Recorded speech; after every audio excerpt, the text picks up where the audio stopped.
So I'd fallen asleep in the room again, and by the time I woke up, by the time I got up, I think it was around 7 in the evening, just falling in and out of sleep, just gaining a bit of strength, drinking water mainly. And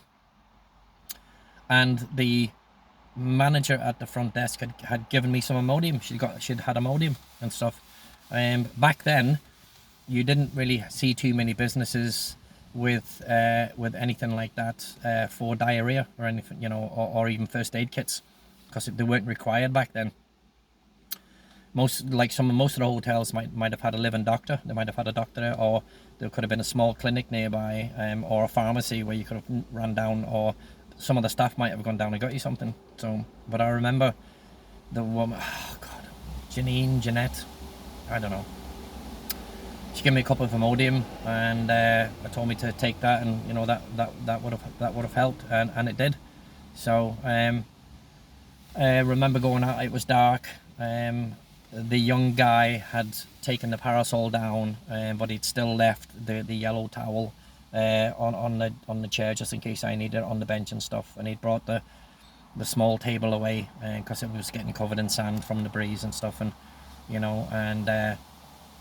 he asked me that I wanted. I says no. I says, look, listen, I appreciate it. I'm sorry if you got messed around. He was like, no, don't get messed around. That's just part of the service.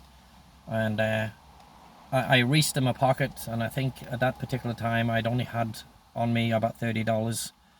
And I just says to this young guy, I says, look, it's not very much. And I said, but for what you did for me today, absolutely, take this tip.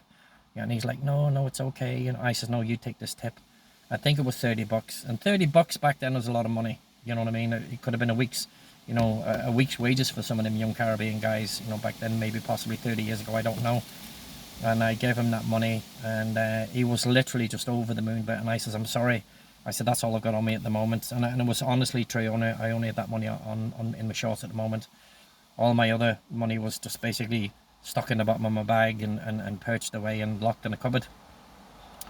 And I had always carried, $50 maybe or something like that on me at each time. And this young fellow was just literally over the moon. You know what I mean? I don't know if that would have been a day's pay for him. I'm not too sure. I have no idea. But he was delighted with it. And I again spoke to the front desk and just says that, what an absolute, diamond that young guy was, and what he had done for me. And they were just really, really pleased to hear that from a guest. They said that they had a guest book where I could write something. And I remember writing in the book about being ill, about the staff taking care of me, the cleaners taking care of me. The whole staff were just basically, a bunch of angels. And this young guy had just gone out and went above and beyond, what he needed to do for me to make sure that I was, safe, and what a credit he was, and they were very, very pleased about that. So Kitty, like me, she'd slept most of the day. If I slept, Kitty slept. That was it. You know what I mean? And cats do sleep a lot. And very rare that I woke up and Kitty would be awake if I wasn't. And when I woke up, I would tickle her little belly and little eyes would open, and that was it. And she was getting big. She wasn't a little kitten anymore. She was, she was getting quite big, and she wasn't a handful, and she wasn't overweight and she wasn't fat or anything like that. She was just perfect. And a couple more notches on the collar had widened. She was definitely getting big. I would say that she was going on, I would say, maybe 2 years old now, year and a half, 2 years old, because I didn't really know how old she was when I got her from Tom. She looked like maybe she could have been a year. I'm not too sure, maybe a bit older, but I kind of put her in around, between a year and a half and 2 years old, and she was getting big, and she was just lovely. So very calm and very, very curious to everything. She just loved life and looking around her. So I remember getting up again, getting another shower, feeling a bit sweaty, getting another shower, and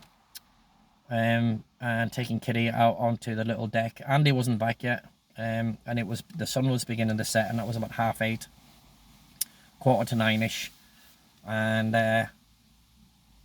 Andy wasn't back yet. I had ordered a black coffee. I can't remember if I ordered anything to eat. Probably not at that time.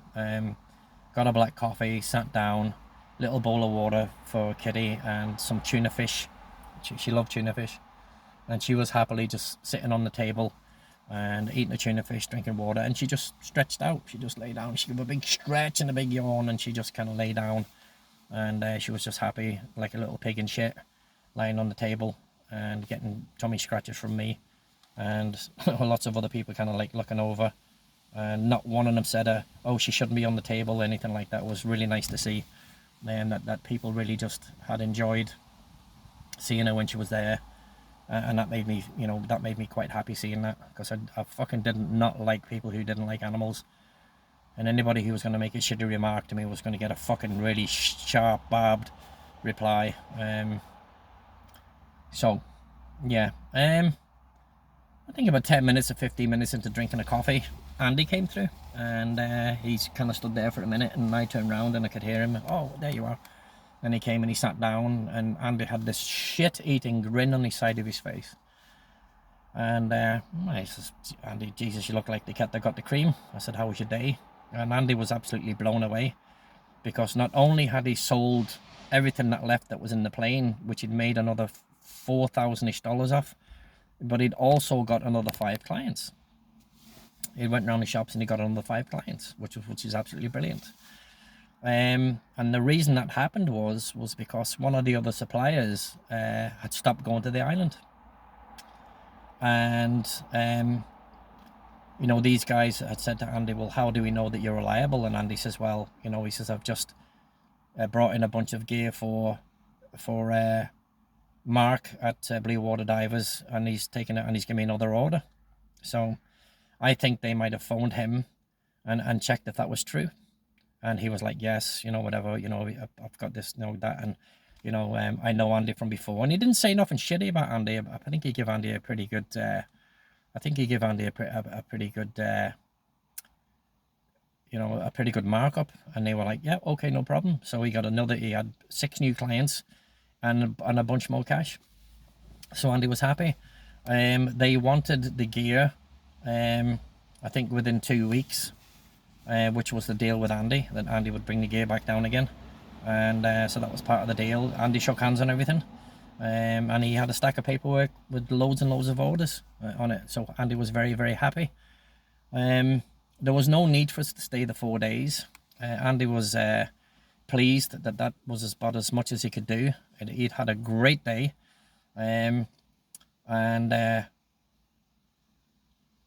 We'd be flying back to Bermuda, back from Bermuda to Miami in the morning.